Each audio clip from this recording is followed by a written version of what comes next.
Kasus Menteri Pertanian Syahrul Yassin Limpo mempengaruhi elektabilitas Anies Baswedan Cak Imin. Hal itu diakui langsung oleh Surya Paloh.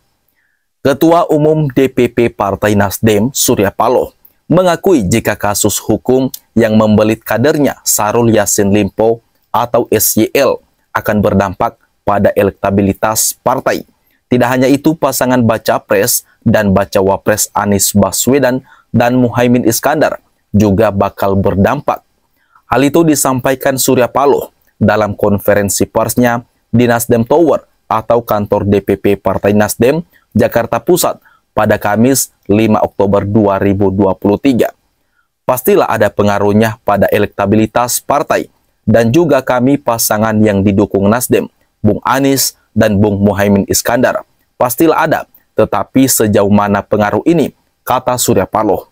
Kendati demikian, kata dia, harapan masyarakat untuk mengusung misi perubahan harus tetap berjalan sebagaimana mestinya.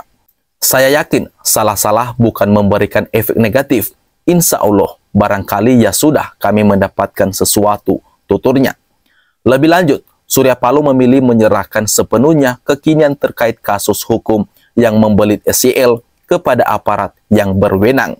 Tetapi sampai saat ini kita berikan kesempatan dan penghormatan kita kepada aparat penegak hukum yang akan berproses nantinya sampai ke pengadilan, hingga menjadi suatu hukum tetap. Apakah itu bebas, apakah itu hukuman, semuanya kita hargai, pungkasnya. Berkaitan dengan hal itu, bakal calon presiden dari Koalisi Perubahan untuk Persatuan, Anies Baswedan, hanya tersenyum ketika ditanya mengenai kasus dugaan korupsi yang menjerat Menteri Pertanian Syahrul Yassin Limpo atau SYL. Anies enggan menanggapi pernyataan awak media terkait kasus Syahrul.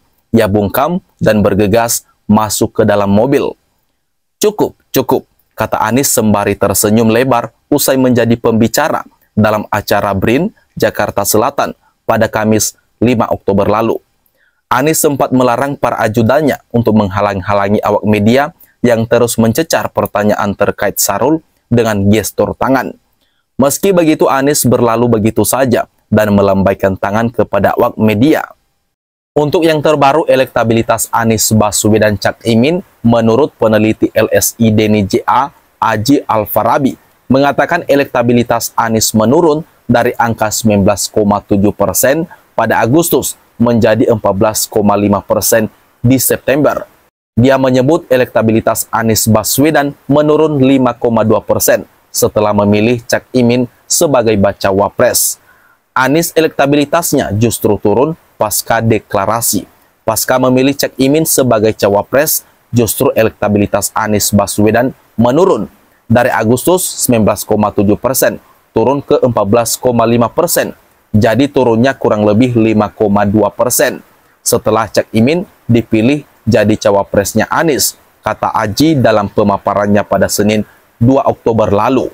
Nah, kemungkinan lagi bakal turun lagi setelah adanya kasus dari Partai Nasdem, yaitu Menteri Pertanian Syahrul Yassin Limpo yang terjerat kasus korupsi.